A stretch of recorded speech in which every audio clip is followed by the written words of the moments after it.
impor beras itu data palsu soal swasembada pangan kaitannya. Tidak mungkin Indonesia swasembada pangan. Kalaupun katanya kita berprasangka baik Indonesia swasembada pangan, pemerintah harus jawab data dulu. Kenapa dari tahun 2004 sampai 2005 kita masih impor beras 5,4 juta ton, tiba-tiba di 2026 jadi nol? Jawab dulu data itu.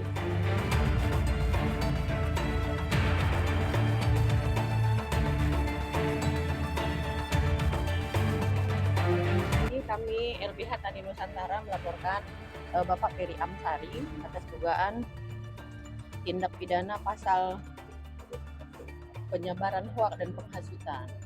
Adapun pernyataan Ferry Amsari itu menghasut tentang dan dapat menyebabkan memicu perpecahan di antara para petani dan pedagang di seluruh Indonesia.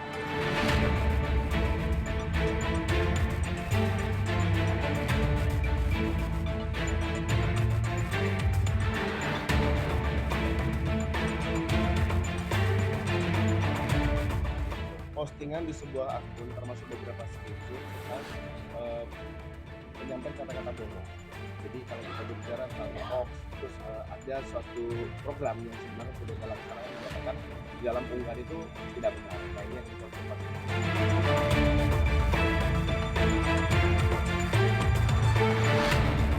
Nah, saya tidak berbohong soal data ini, mari kita periksa. Ini perspektif saya. Tapi kalau ini dianggap sebagai kejahatan yang mengacaukan orang banyak, saya juga agak sedih, Pak. Kenapa kemudian penjelasan seperti ini dianggap sebagai seolah-olah melawan negara?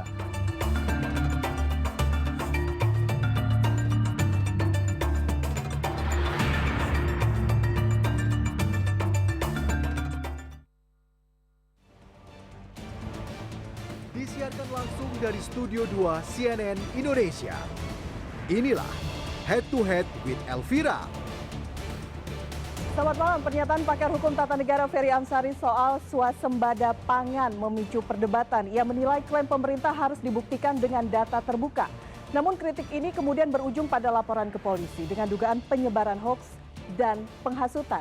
Yang kemudian menjadi pertanyaan kita, apa batas antara kritik dan penghasutan? Bagaimana ruang demokrasi bisa tetap terjaga tanpa khawatir ada ancaman pidana? Kita akan bahas malam ini. Kami undang pakar hukum tata negara Ferry Amsari. Bang Ferry, selamat malam.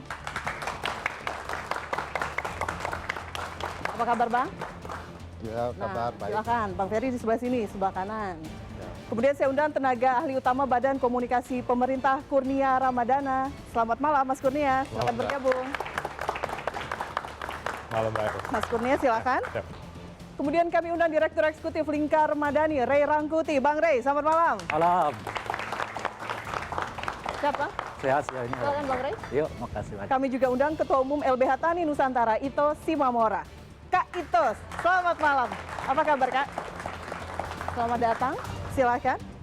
Dan juga sudah hadir bersama kami di sebelah kanan saya pengamat ekonomi politik Iksanuddin Nursi. Selamat malam, Bang Iksanuddin. Dan juga di sebelah kiri saya Dewan Pakar Himpunan Kerukunan Tani Indonesia Pusat, Ali Mukhtar Ngabalin. Selamat malam, Bang Ngabalin. Dan juga terima kasih tepuk tangan paling meriah untuk teman-teman mahasiswa yang sudah hadir malam hari ini dari jurusan Hubungan Internasional, Fakultas Ilmu Sosial dan Ilmu Politik Universitas Jayabaya. Selamat malam, terima kasih teman-teman sudah hadir. Kita akan mulai diskusi malam hari ini. Saya ke Kak Ito terlebih dahulu. Anda yang kemudian melaporkan Bang Ferry, ini langsung berhadapan saat ini. Dasar pelaporan Anda apa? Kenapa kemudian ada tudingan penghasutan dan juga hoax? Karena selamat malam, terima kasih telah diundang di Head to Head malam ini.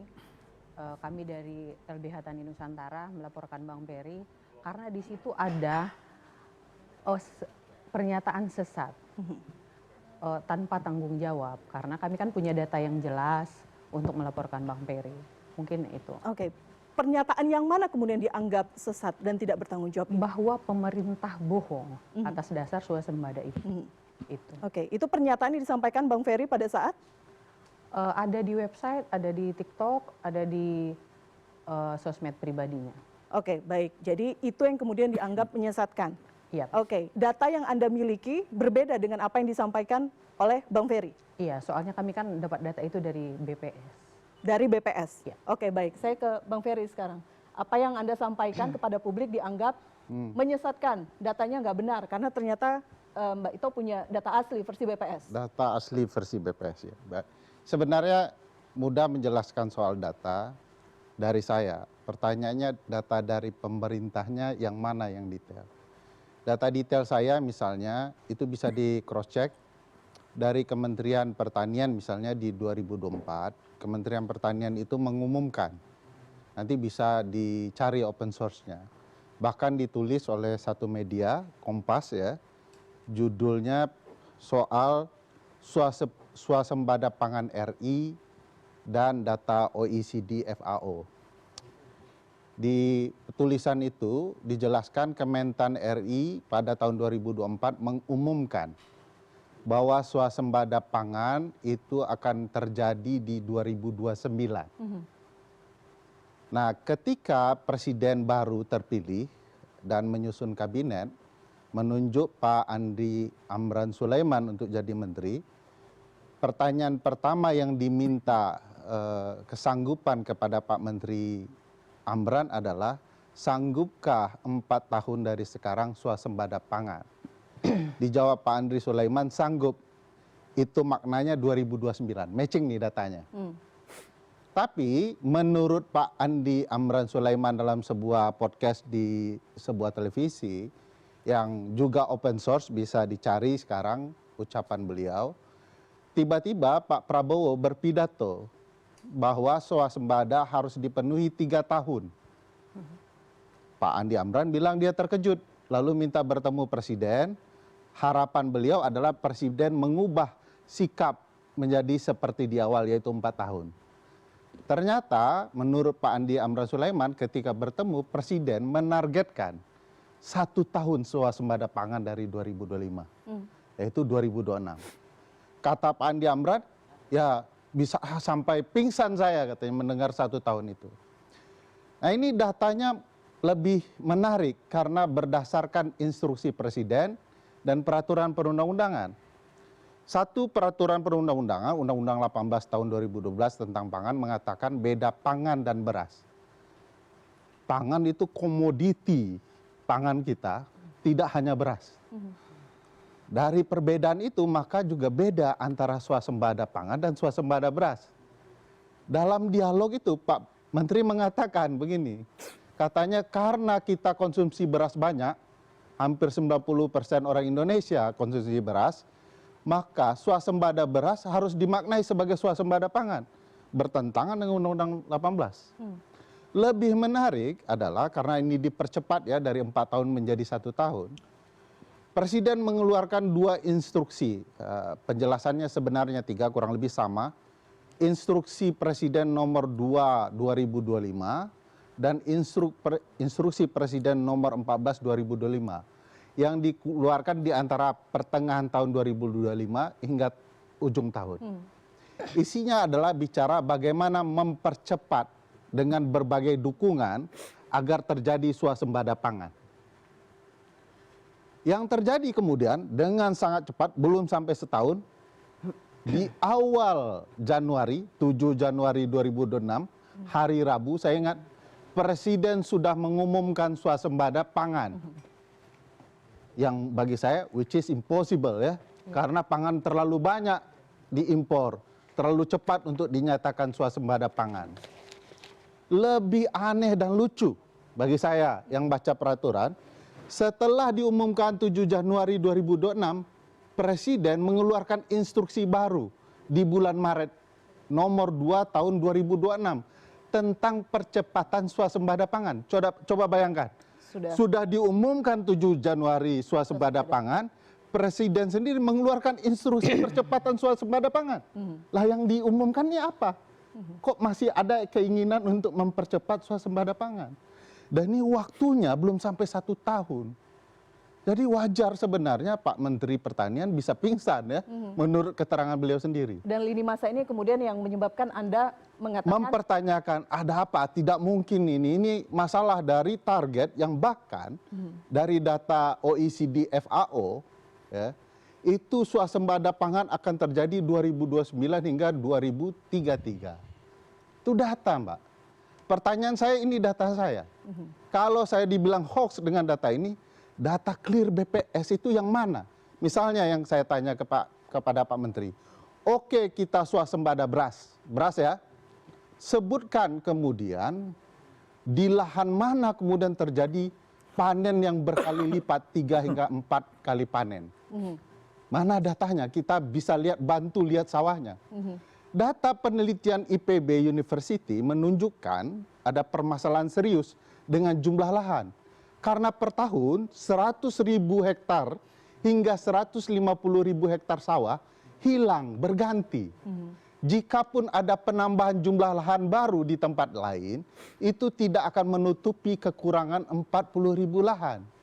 Jadi artinya butuh lahan yang kalau panen bisa 4 sampai 5 kali setahun kalau perlu. Baik. Untuk mengatakan bahwa kita sudah swasembada beras.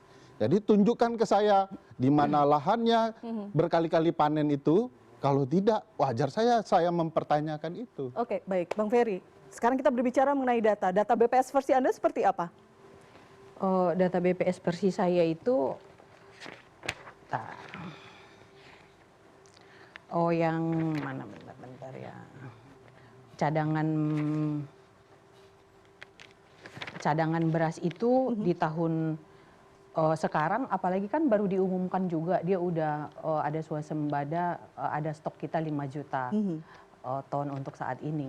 Mungkin Bang Ihsanuddin Nursi kemarin kan hadir di situ, mungkin Enggak, itu Mbak, data terakhir. kan Bang Ihsanuddin Nursi nggak ada hubungan dengan kita. Saya dibilang hoax, bohong, data saya sudah berikan, data Mbak mana gitu. Mbak itu sudah diperiksa juga kan atas laporannya Sudah, kan? kita kan Oke. dasar Laporannya. laporan kita itu kami menunjukkan bukti-bukti. Oke. Bagaimana Mbak bisa bilang saya bohong dengan data BPS sederhana yang Mbak pahami, bahwa sudah ada stok untuk menyatakan swasembada. Padahal ada berbagai penelitian yang mengatakan 2029 itu. Gini Bang Ferry, kami kan dasarnya untuk melaporkan Mas Ferry atas tindakan pidananya. Jadi kami, yang datang ke kami itu petani dan pedagang. Mereka merasa tersakiti hatinya di saat Bang Ferry menyatakan pemerintah bohong. Jadi mereka datang, mereka terasa tersakiti hatinya di saat mereka menikmati apa program-program pemerintah untuk mempercepat, lebih menginikan mereka sebagai petani. Jadi dasarnya mereka tersakiti itu. Jadi kita bikin laporan narasi sesatnya yang kita laporkan. Berarti LBH ini mewakili masyarakat, para petani dan pedagang gitu loh. Oke. Jadi di daerah mana? di seluruh Indonesia. Laporan masuk ke LBH. Iya. Oke, kemudian meminta untuk LBH jadi melaporkan ke Polda Metro Jaya dan Boleh saya lihat data seluruh Indonesia yang melaporkan saya dan tersakiti itu, Mbak? kan kita satu organisasi masyarakat. Kalau Mas Ferry mau ngelihat datang ke kantornya, saya bawa besok Mas, mungkin enggak sekarang. Tapi kita punya data ininya seluruh Indonesia itu sebentar. Untuk kepengurusan provinsinya 32 provinsi, kabupaten 327, untuk jumlah anggota 678 sekian-sekian. baik, berarti ada suara dari masyarakat, petani, masyarakat, petani, pedagang kita. yang diterima oleh LBH dan kemudian itu ditindaklanjuti laporan ke pihak kepolisian. Oke, baik. Pertanyaan saya selanjutnya, karena saya bertanya soal data, ini yang kemudian akan kita bahas, adu data begitu. Ketika kemudian ada keresahan dan lain, laporan dan lain-lain, mengapa kemudian itu tidak diklarifikasi terlebih dahulu persoalan data, kenapa tindakannya langsung lapor ke pihak kepolisian? Gini Mbak, justru kami kan merespon Bang Ferry dengan pernyataan narasi sesat itu. Jadi jangan sampai pernyataan-pernyataan Bang Ferry ini menyebabkan instabilitas. Kita takutnya itu, karena Kami melaporkan tanggal 17. Sebenarnya banyak yang datang petani tanggal 16. Mereka maunya itu tanggal 16 itu kita langsung ke Polda. Tapi kan nggak serta-merta kita datang ke Polda itu bisa jadi satu laporan. Kami harus minta buktinya apa segala macam, kami harus minta ke BPS segala macam itunya. Terus bukti-bukti Bang Ferry yang di sosmed atau online itu kan harus kami periksa dulu. Di saat kami menemukan ada data itu, kami ke Polda kan konsultasi juga dengan Polda itu. Kalau memang ini nggak serta-merta bisa jadi laporan itu Mbak, gitu loh. Oke, baik. Jadi terjadilah LP, ada nomor LP-nya, masuklah itu pasal 263 ayat 1 dan 264 itu. Oke, gitu baik. loh. Saya ke Bang Rey sekarang karena menarik kalau ini klaim dari Mbak Ito begitu ya, mewakili suara petani, pedagang, masyarakat sehingga kemudian ini akhirnya melaporkan pihak kepolisian. Kalau menurut Anda ini cara yang tepat untuk merespon apa yang dilakukan oleh Bang Ferry ini, pernyataan Bang Ferry? Pertama saya juga petani loh ya, saya punya sawah di Ciseeng, Parung. Dan alhamdulillah sudah panen memang. Yang kedua adalah begini, kalau saya sakit hati karena pernyataan Kurnia, lalu saya bawa ke polisi gitu. Kemarin ada kepala BGN yang menyebut SPPG yang disetop akan tetap beri dana 6 juta gitu ya. Hari ini diklarifikasi. Saya sakit hati tuh. Lalu saya laporkan.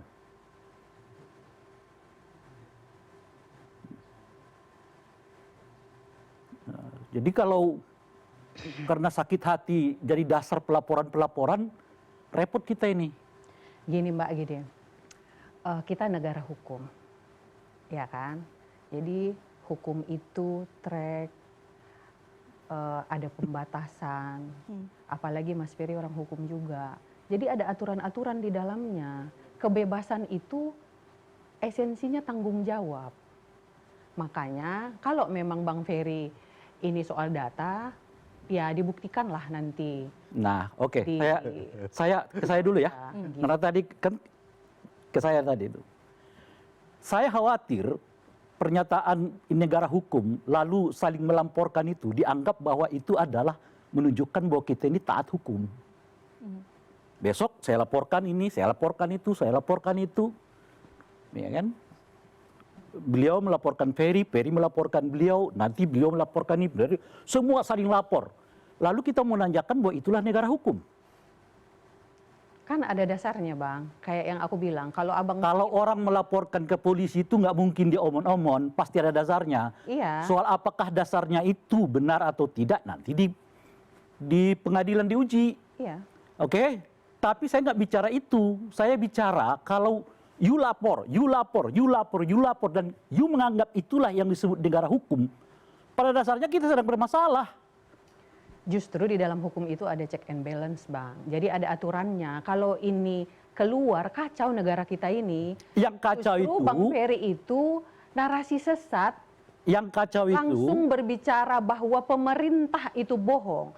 Kami merasa masyarakat petani itu merasa bahwa dia ada efek positifnya, ada bantuan pemerintah. Pemerintah lagi benar-benar membantu masyarakat dalam segala hal. Tahu ada narasi liar. Sekarang Anda bisa saya laporkan loh karena memotong saya berbicara dan saya sakit hati nih.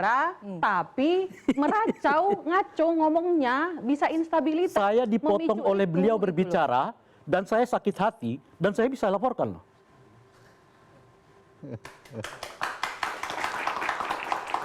Oke. Lalu Anda mengatakan itu penegakan hukum? Anda mau mengatakan itu negara hukum? Kalau saya boleh membela diri saya di forum ini. Ya tentu saya menghormati hak Mbak Ito ya untuk melaporkan saya. Tidak ada masalah, tidak ada persoalan. Cuma pertanyaannya dalam pikiran saya menjadi ajaib. Yang dibilang bohong pemerintah, yang sakit hati petani.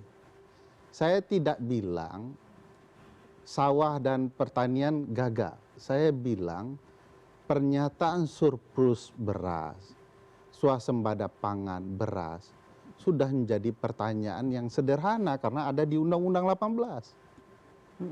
Beda swasembada pangan dan swasembada beras saja itu sudah terang benerang.